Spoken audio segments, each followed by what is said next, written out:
Hey Bob,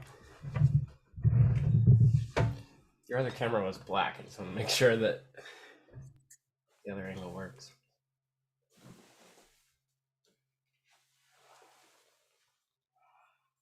Hi, is my camera on? Yeah, we get the overhead view right now. Oh, okay. How's that? Oh, okay, there it is. Okay. Good. It appeared that your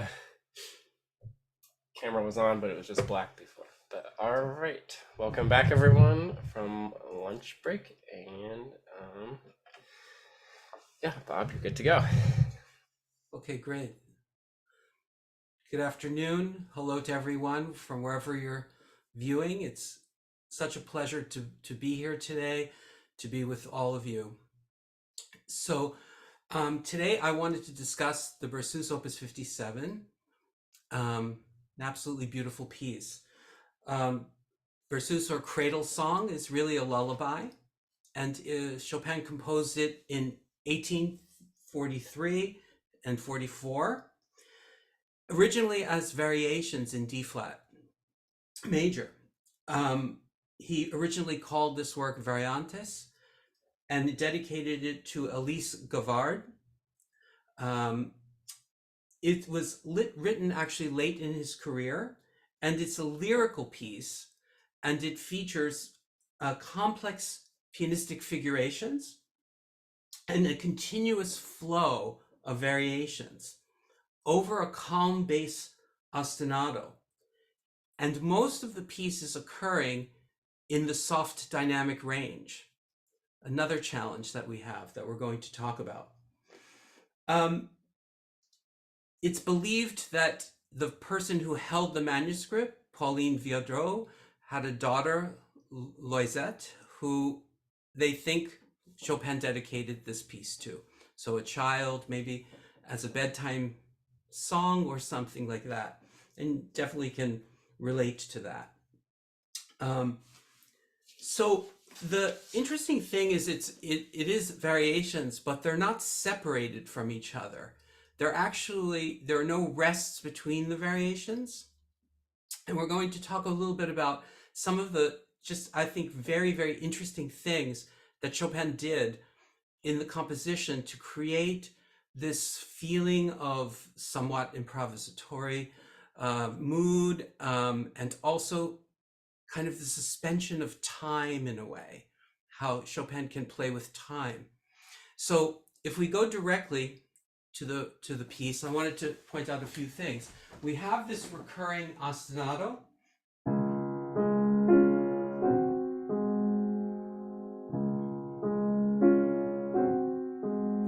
And this ostinato is almost continuously the same throughout the entire piece, except for one moment in the piece, which we're going to discuss when we get there.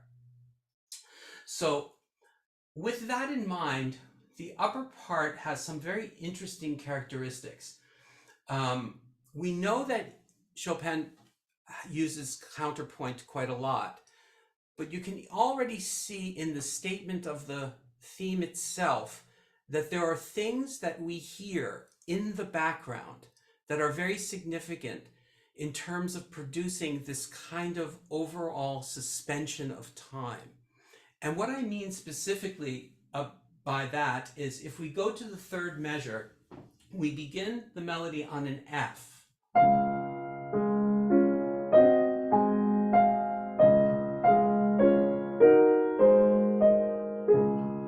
And so on. Now, what's very interesting is what he creates over time. I'm going to do it this way. I'm going to play that F and keep repeating it as the note that remains in our ear.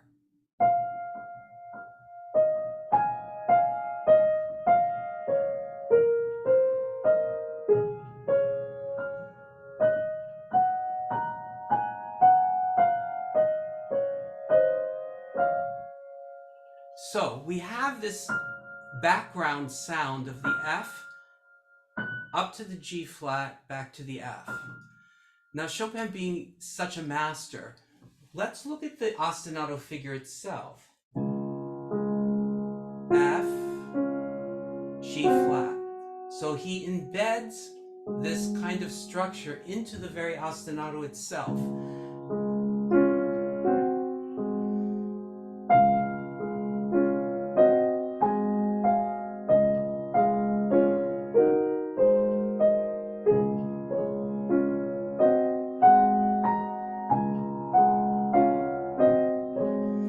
Now when we get to this variation, it's not unusual that we begin to have counterpoint. We've been hearing counterpoint already. So, begins with some of that counterpoint.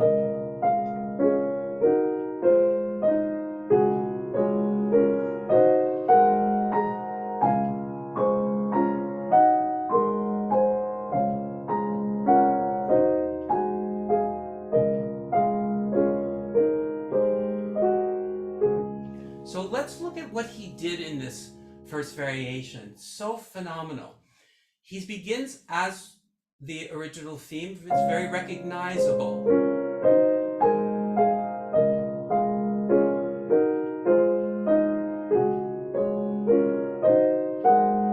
Now here, he suspends time because the next variation, although it comes in another measure, it doesn't sound like it does.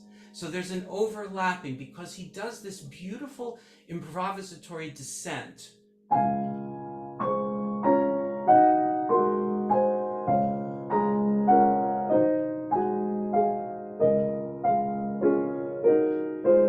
Now we know we're back on. Here's the counterpoint.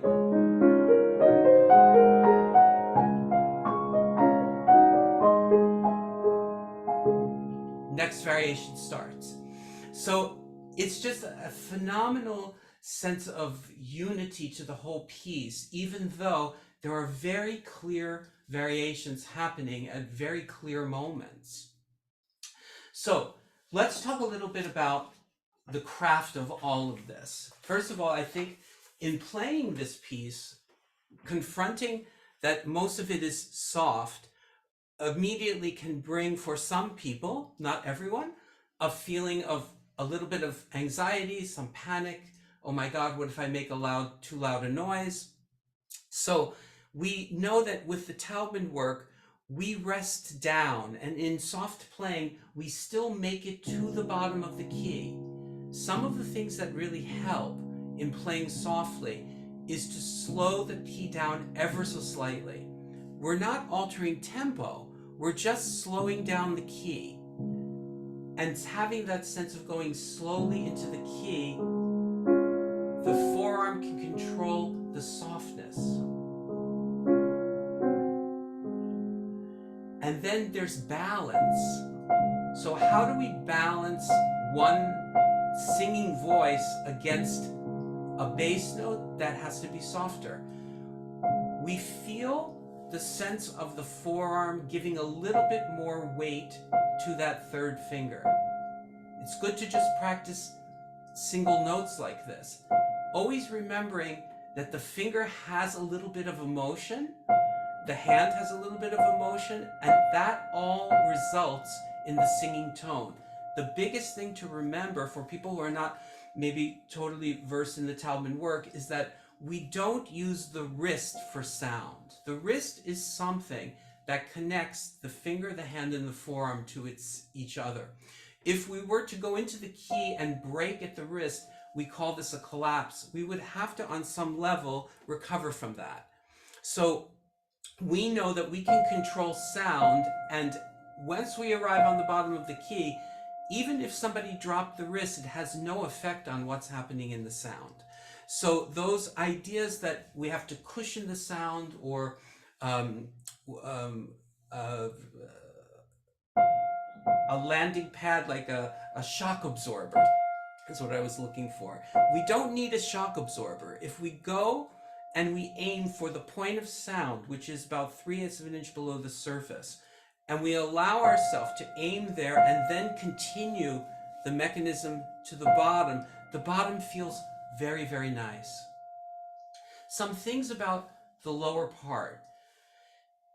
Not everything that I say, and I say this particularly if you're just exploring the Taubman work, is necessary to concretely practice. For people who are more experienced with the work, sometimes they like to know what things happening or what are the kind of things that generally people will not do correctly, and we can put that in. So for instance, the first note is quite a distance to the second note, and it makes sense to play 5-5. It doesn't really make sense to go 5-1 and then be confronted with some kind of fingering over the thumb getting to the intervals, or to do thumb at the top. So I think the best fingering is 5-5. So we always have a preparatory motion, and that sounds like something very simple, but it can be easily missed. I'll show you from above. If you play this straight down, there is no momentum to move across the instrument. So the preparatory motion gives you that motion, the single rotation, back across the piano. We always know that rotation is always combined with some aspect of walking hand in arm, the lateral motion and the down motion. So all of that combined, the down motion, the rotational motion, the across motion, can get us across the keyboard very easily. When we go back, a common thing is that the 5 can go over and tilt on itself. Once it tilts, what I would say is counterclockwise, it's very hard to recover from that and get here. So we call this a double rotation because we have stopped straight down. Our exit direction is actually clockwise, and I move here. This is also in the world of sending. I'm playing the 5th finger in a way that I can control the sound, but I still have a momentum to get me back down. It also has a little bit of shaping there. It helps a lot to just imagine. It's not a very big shape at all, but you can imagine, actually I'll show you from this side. You can imagine that part of the walking hand and arm probably brings the shape automatically. So I'm not going to make any big arc or anything, but there is a smoothness when there's the little bit of undershape and a little bit overshape and back over. So the way we notate this in music for those more experienced, we say 2-note under, 3-note over, and another 3-note over to the bass. Okay, so it's important to have a good left hand because we don't get any relief from it. So if that is not working properly, we have a whole work here that it's repeating and repeating. One thing that I wanted to bring us attention to in the 3rd and 4th measures, you have a slight difference in notes, which I think helps to have a slightly different fingering. So the first fingering in measure 3, I would do 1-2 on the first interval, 1-3 on the second interval. The second time, I would do 1-3 and 1-2. We don't often work this way, but sometimes it might be helpful that this fingering also has a certain cognitive effect, meaning at certain variations, the bass will be the 1-2 and the 1-3, and certain variations, it will be 1-3 and 1-2. I do think it helps to codify that with the variation, so you're clear when you're playing a certain variation, what is the accompanying figure? Okay, going on, measure 5. There are 2 ways to approach measure 5. One can certainly play 3 and substitute the thumb. But also, Mrs. Taubman used to say, substituting is like there's an empty note there. So it is also possible, I wrote the other option, to go to 3 and just continue with shaping to the 2. So both are good, I think. It depends on what the hand likes, how adept the hand is at doing it.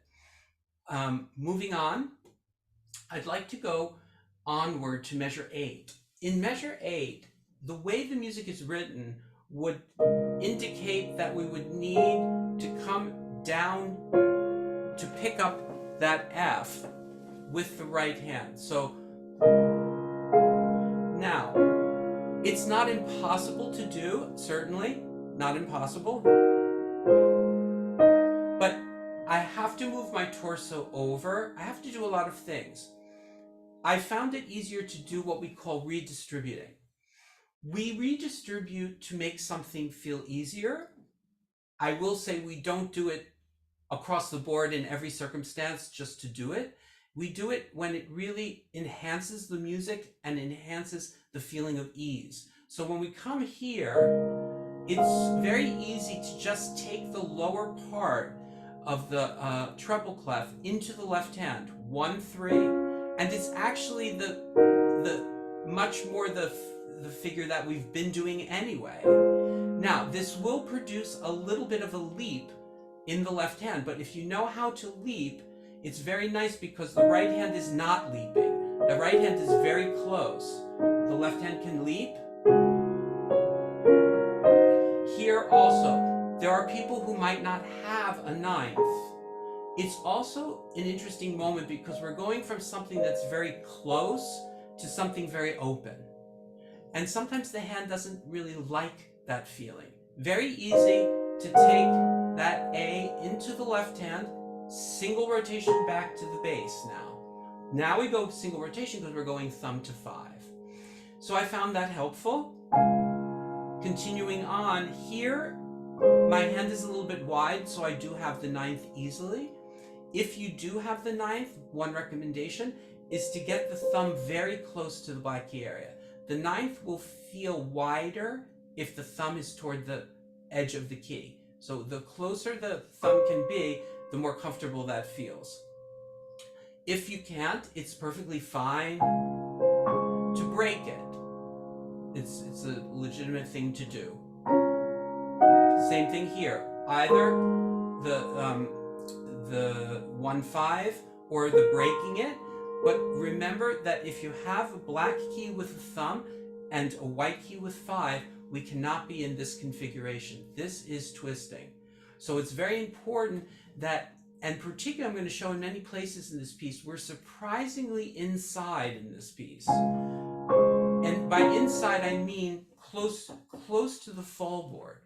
Now, because we have the finger, hand, and arm connected, we can overcome the key resistance close to the fall board.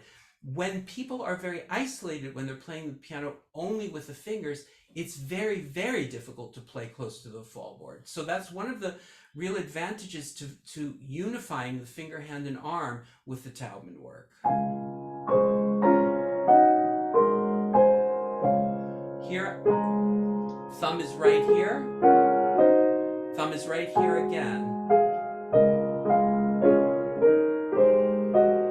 Continuing on to measure 13. In measure 13, if you were to actually play it as written, it produces what we would call stretching. It's really, really very, very stretched. We avoid stretching. It's bad for the hand. It can lead to discomfort, and it even can lead to pain, and sometimes really terrible things can happen to the hand itself. So to avoid that, we always can find a way that we don't have to stretch. So if we arrive on measure 13, I'm coming from here. I can go to the thumb. I can take those notes into the left hand as I marked them. I have an interval. The thumb can play the B flat, and then I have a nice division here. And if I take that A flat into the left hand, it allows me to continue in the right hand. And actually, if we really look at the reality here, I have far more legato than I would if I do the fingering that would stretch me. So I can actually connect 4 to 5 to 4 to 5. Here I can't connect 5 to 5, but I can connect 5 to 3 and 3 to 5. And here I let go, which brings us to our next variation. So in the next variation, we have a concept called grouping. And one of the categories of grouping, there are many, one of the categories is to group from the quick note. What does that mean? That means if we look at the music here, the grace note is a faster note, and it's always going back to this thumb. This is also happening while I pedal. So why hold on here, have to move quickly to the quick note and move away from the quick note? So Taubman found that we can actually let go and group from the quick note. It's always, my thumb is always throwing me back, which is a very, very nice feeling. For those more advanced and experienced in the work, when I go back to the interval, I'm not playing rotationally to the right. I'm playing straight down. There's a feeling of balance. What's very nice here also is that when you're on the quick note, you can voice it. And look where he puts everything. He puts everything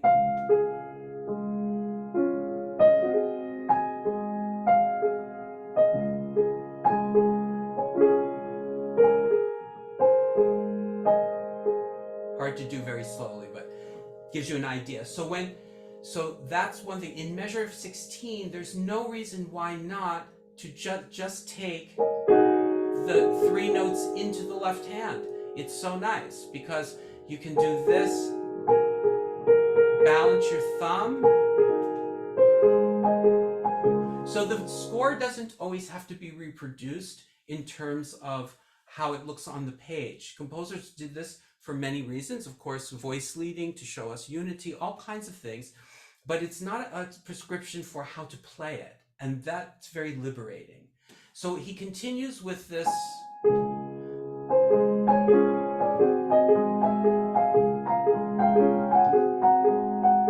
To this next variation. Okay, I wanted to say one other thing. From the very beginning, Chopin gives us what some term as a marker.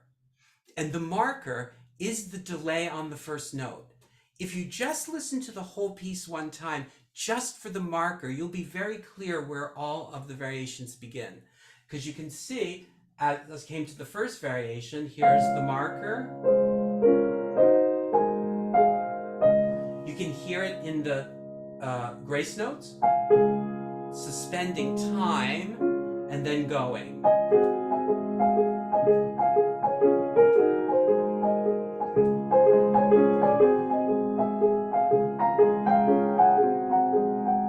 The marker, he puts a trill on it.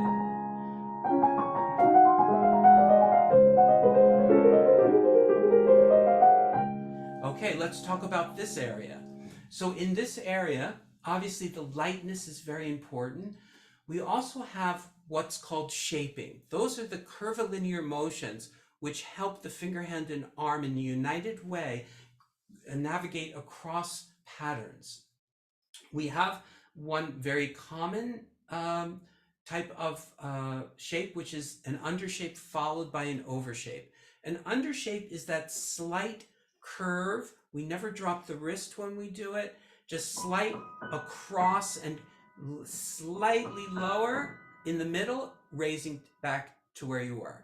So one can say an undershape starts, gets a little bit lower, and ends on the way up. The overshape starts, gets a little bit higher, and ends on the way down. So here, it's very helpful. We have very specific ways of calling this. We call this 3 notes under, 3 over, 3 under, 3 over.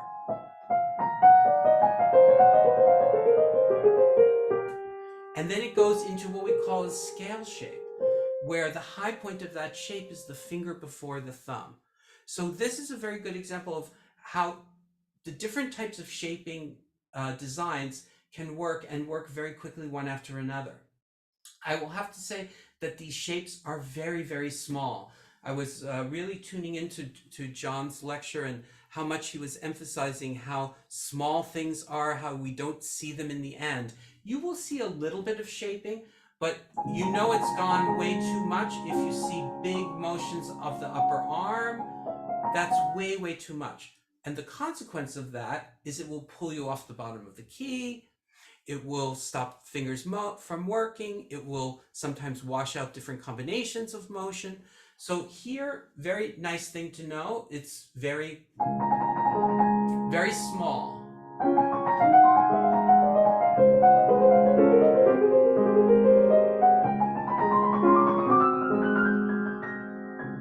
So let's talk about this. So you have a series of the scales, but then it goes in measure 21 on the second eighth note into a series of single rotations. All of these are single rotations, left and right. So when we have a series of single rotations in a certain direction, sometimes what happens is the ear is pulling in the direction of the melody. So Taubman found something called active automatic, meaning if we move actively to the opposite side, this is toward the base of the piano, we will automatically be sent to the opposite side.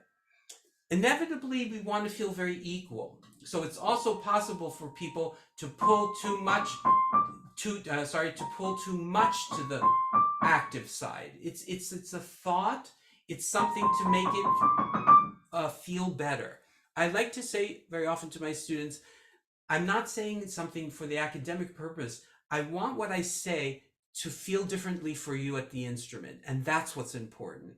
Is what we're doing right now make it feel better, easier, better sound, and something has to resonate that it's better. So as we come here, one of the key things is to move in. Why? Because, I'll show you from above, if I don't move in this passage, I have a situation now where my thumb has to get to the A flat. It's going to twist. Not only that, is I have to really group in the next part, meaning this is another aspect of grouping. Here, I'm grouping the notes that are close together. That in motion gets me in position. I let go and I'm ready. I'm ready for this group. If I don't do that, and I hear this group is going to suffer as a result of that. So coming up here, here. Now, we do grouping in a very specific way also. So I'm thinking these four notes are a group. Next four notes.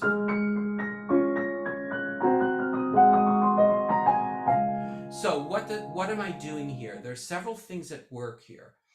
There's the grouping, meaning I'm not 100% legato between the two and the one. Is it a huge staccato? I would say no, not at all. It's almost imperceptible. The thing is, if that's not there, you will feel very bound up in this moment. The other thing that's working underneath is the power of the double rotation. It can get us from that second finger to the two. And that's very helpful.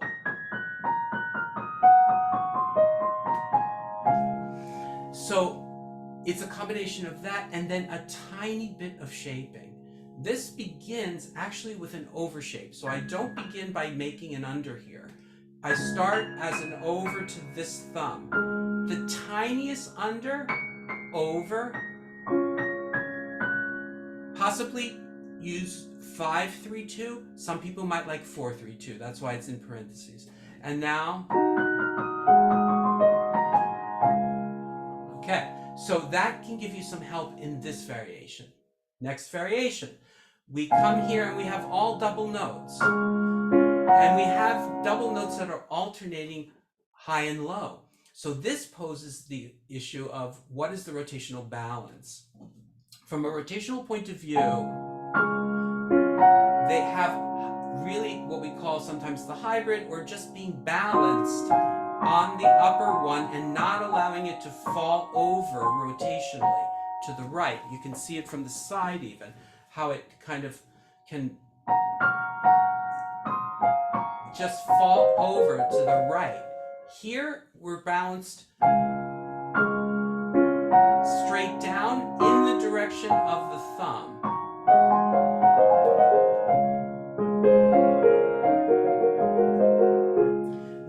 will say one other thing.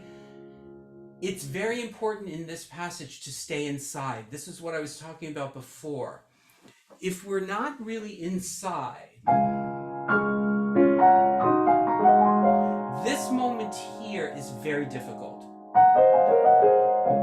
If it's the slightest bit out, it's happening in such high speed, really, in a way, that this moment here will trip you up, where that thumb has to be here. There's really no time to really come out here and go back in. It will come out slightly, ever so slightly, but you don't have to make it happen. It will happen by itself. The bigger message would be to stay inside.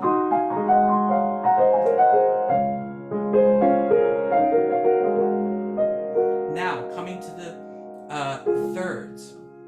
Very interesting. Here we have also the idea of how are we balancing the intervals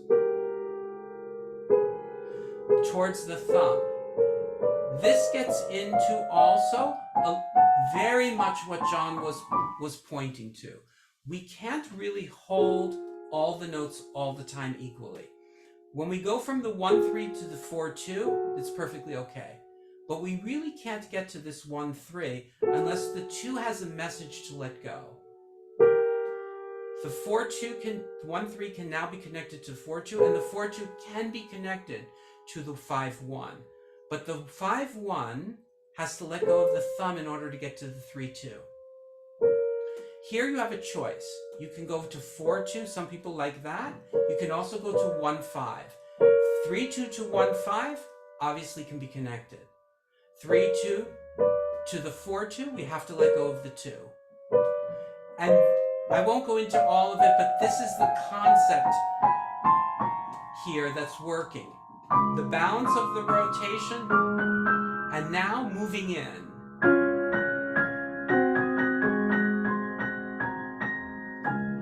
Because I need to be here. And that's so important to be set up for the next variation. So I just wanted to go over measure 26. We start here, and I found this fingering to be very effective. 4-2, 3-1, 4-2, that's obvious. 5-1, 3-2, 4-2, 1-3. I went to 4-2 here. I'm also moving inside. 4-2, 1-3, 4-2. I took a 1-3 here. It's feeling very connected. What I liked here was the 5-2. That really put me in position for the next variation. So I don't want to be somewhere with my arm over to the right, needing to be here. As we go to the next variation, I just want to say, I have 4-2-1 there. I also have 5 in parentheses. Some hands will not be able to do 1-2-4. It's perfectly fine. There's nothing wrong with doing 5-5. It's left, right, same if it were 4-2. So the rotation helps us get over there. Now let's talk a little bit about what's involved in this variation. You see also how incredible he was, that he wrote this, but he gave us those rests. So there's your marker again. This is telling you it's another variation. So we have the marker, and we have a chord and a single note. And I have to say, I always say what John says about the walking hand and arm. Whenever I see denser sonority, single note alternating, it's just immediately, it's like the Rolodex of my brain goes vertical walking hand and arm. So when we do the vertical walking hand and arm, we have to remember, and I think note that John referred to this, it's not a heavy, big motion to be practiced. It's just the amount of hand and forearm, walking hand and forearm, to make it feel easy. There's still some tactile sense of the fingers. It's not just lobbing heavy forearm onto fingers. This will put you into another place that will be difficult to get out of. So here, just the down is very important. obviously, I'm sure everyone knows the next thing I'm going to say. You have to get off the thumb. You really can't connect all of these notes to the top note. So all of this section requires really the whole idea John was talking about, which is to get off of notes sooner. I play this interval and the 5 gets off sooner. I play this interval, the thumb gets off. I play this interval, the 5 gets off. You can go to either 3 or 4 here.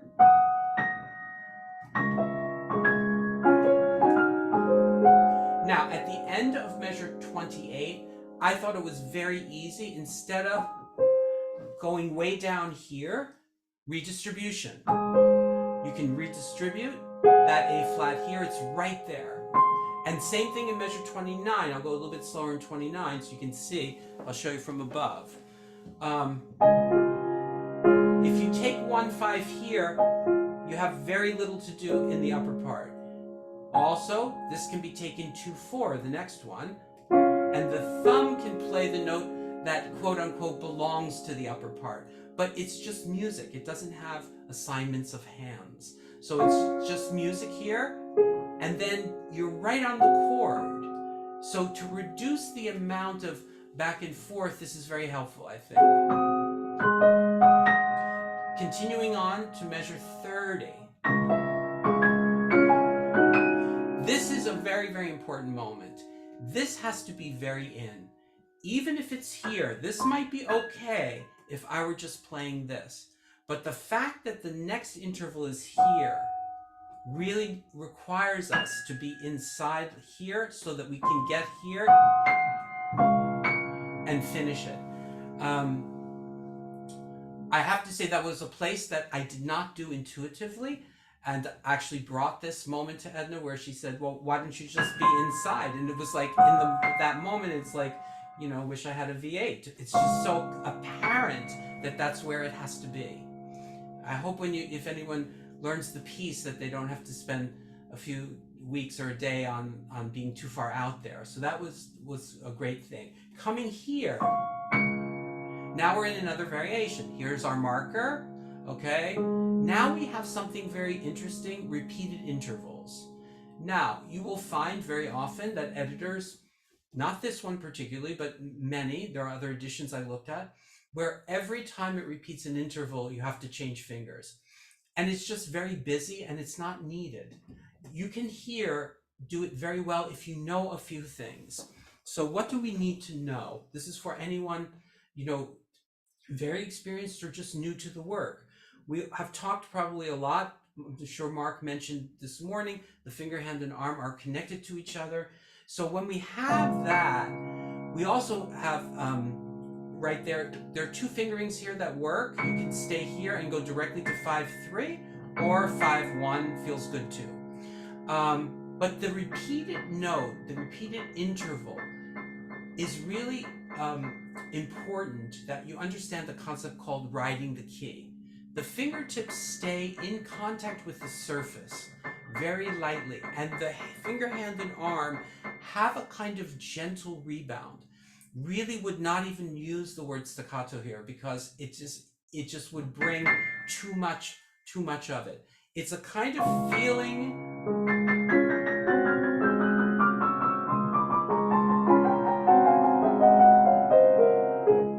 of just riding down the keyboard, and you feel the key come back at you just as much as you're playing it. It gives you a very sort of intimate relationship with the keyboard.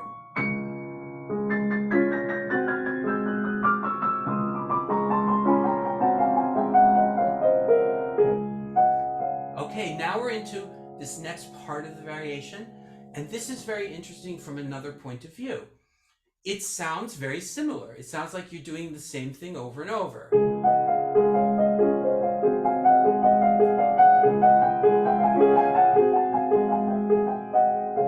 But we're really not. And if you really tune in melodically, you'll see this goes up, comes down, goes up, comes down, goes up, and now immediately down to the thumb. So it's very, these are coming down and this is going up. That changes our shaping design. So here, what will work at the beginning of measure 38, 2 note under, 3 note over. Again, 2 note under, 3 note over. But now we need a 1, 2, 3, 4 note over. Otherwise, if we don't do that, we will feel pulled in a very odd way.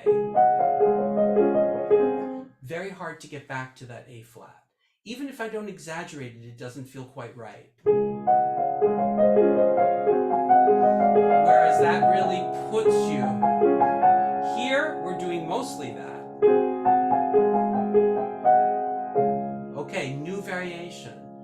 Here we have chords, completely related to John's lecture. You can take this and really explore it from all the concepts he talked about. I won't go through the exact things that are connected. I'll give a few moments. Okay, so when we're in the second half of the measure, from the second chord to the third chord, that's a hybrid. So I'm rolling over the thumb. So what does that mean? According to John's way of dealing with it, the 4 and the 2 would subtly let go a little bit sooner, and that would give me that connection to the instrument he was talking about. So it doesn't feel like suddenly I'm disconnected from the instrument. So all through here, we have those moments. Also, what's very nice is if you choose to do something like this, it's very easy when you have the finger, hand, and arm connected to voice. Doing the lower voice is very nice there. So you have...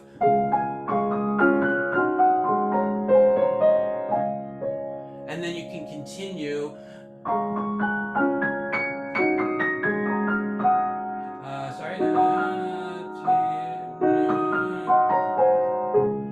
Okay, that brings us to the next part of the same variation.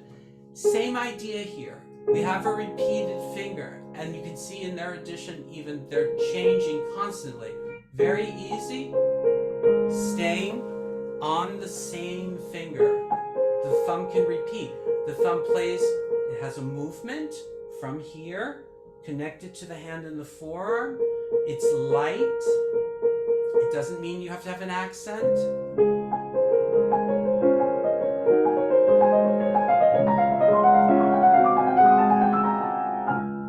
Brings us to the next variation. There's our marker. So we have a little bit of shaping in that measure 37. Very much little tiny unders.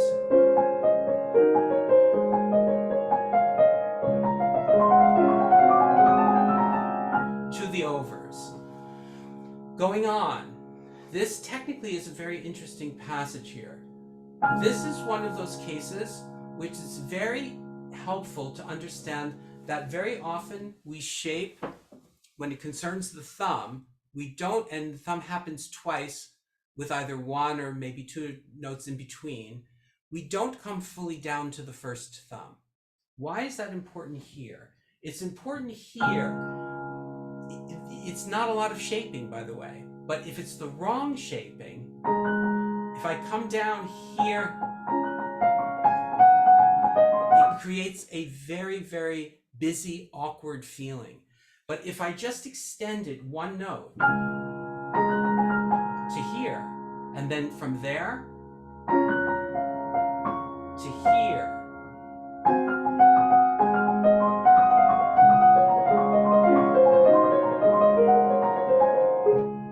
you can see just by doing that, you'll experience a smoothness that you could not experience if you did it in several small shapes. So we have a tiny 2 note under in measure 39 to a 1, 2, 3, 4, 5 note over.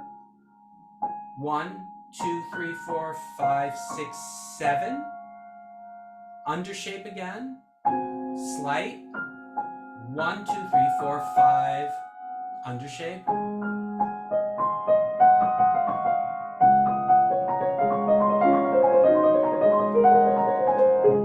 I want to show another aspect of this from the top. It's actually somewhat surprising how inside we are.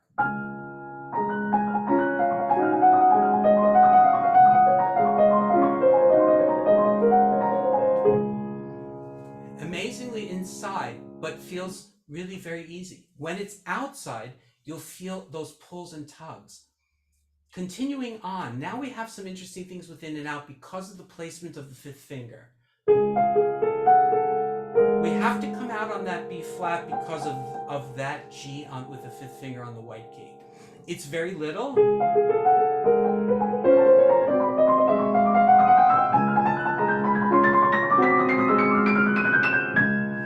So all of those places I marked, they're slight outs, and they help us get across the instrument without that heaviness, which can sometimes be inside the black key area when we shouldn't be, and also helps us to create the speed necessary. He comes to this next variation, and to me, this is as if what he really wanted to do was this, but he couldn't. So when he comes here,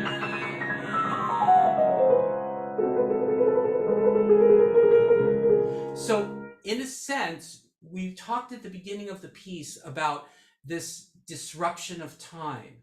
This is like almost like a cadenza.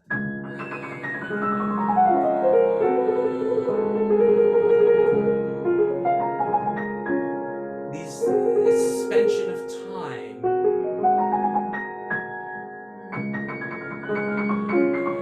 This is all single rotation, very small, in and out. I'm going through this a little bit faster because I wanted to get some things at the end.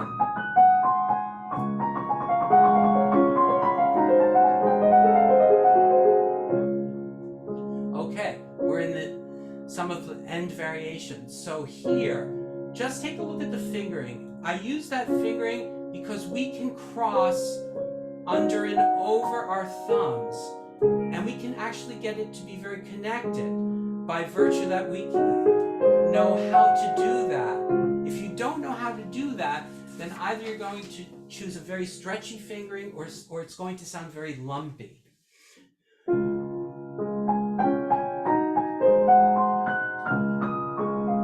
you can look at all this fingering, evaluate it for yourself.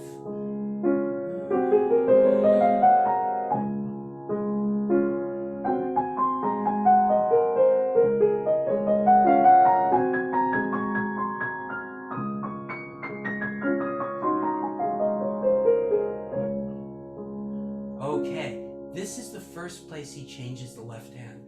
To me, this is so stunning because what he's doing here is he goes to the 5 of 4, but he has this flat 7 scale degree that he keeps referencing. That's interesting enough, but look how long this lasts.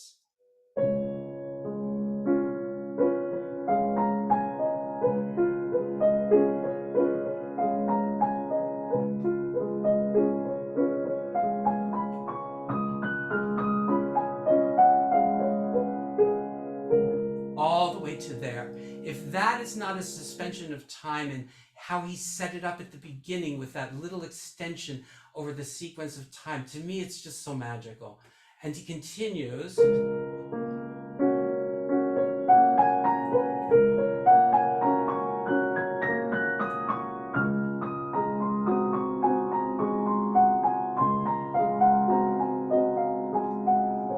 And here it returns to the little lullaby in its original form.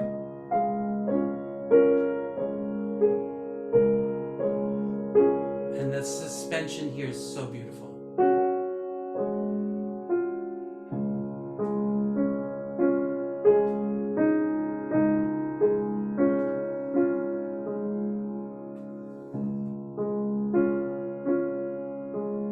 One last thing. We have the dominant chord, but don't stay here. Play it. Move your mechanism slowly to where you want to finish it so you can control this with the sound that you want. If we stay too long on this, then look at the job we have to do. We have to let go of it, we have to move over, and then we have to control the second one. So there's imperceptible amount, it's part of shaping, just the fingers move over.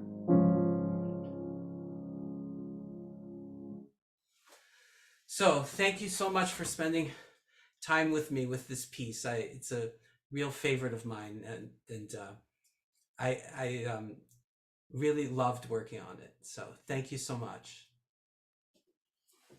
Good to see everyone. Thank you. Beautiful.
Can you hear me, Tommy? Yeah. Hi, Debbie.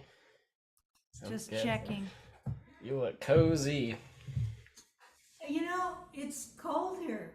Yeah. I'm just checking to see. So you can hear me okay? Yeah. Piano sounds okay. I have my musician setting. Yeah. Nice. Okay.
Tommy, I was Yeah. really Yeah. impressed with your phone overhead, the way you had it.